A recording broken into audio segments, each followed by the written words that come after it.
October 10వ తారీఖున release కాబోతున్నటువంటి 'Devara' movie మీద ఎలాంటి అంచనాలున్నాయో మనకు తెలియనిదైతే కాదు. ఈ మూవీ యొక్క బ్రీఫ్ లైన్స్ ఏంటంటే, ఇందులో జూనియర్ ఎన్టీఆర్ దేవరాగా నటిస్తున్నాడు కాబట్టి 10 ఓళ్లను కాపు కాసి ఒక దేవరాగా ఈ మూవీలో తన ఇంట్రడక్షన్ ఉండబోతుందట. అంటే ఈ 10 ఓళ్లలో దొరికే మణిమాణిక్యాలను బయట వాళ్ళు దోచుకెళ్లకుండా తను కాపు కాస్తాడట. ఒకేసారి 10,000 మంది ఈ ఊరి మీద దాడి చేస్తారు అక్కడ ఉన్నటువంటి బంగారాన్ని దోచుకెళ్ళడానికి. కానీ దేవరా ఒక్కొక్కరిని ఊచకోతకు వస్తారట. దీనికి సంబంధించి ఒక ప్రత్యేకమైన ఎపిసోడ్ రూపొందించారంట. సముద్రం మొత్తం ఎరుపెక్కేంత విధంగా రక్తాన్ని ఏరులై పారుస్తారట ఈ ఎపిసోడ్లో జూనియర్ ఎన్టీఆర్. ఇది ఈ మూవీ యొక్క కీలకమైనటువంటి ఎపిసోడ్ అట. ఇది అట్లా ఉంచితే ఈ సినిమా 2 ఎపిసోడ్లుగా వస్తుంది కాబట్టి, అంటే 2 పార్ట్లుగా వస్తుంది కాబట్టి, రెండవ పార్ట్లో తండ్రి కనిపిస్తాడట.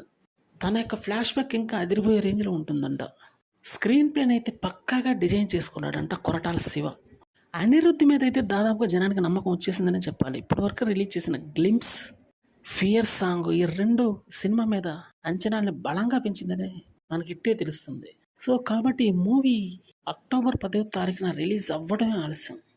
బ్లాక్ బస్టర్ హిట్ కానీ పడిందంటే జూనియర్ ఎన్టీఆర్కి తిరుగుండదనే చెప్పాలి.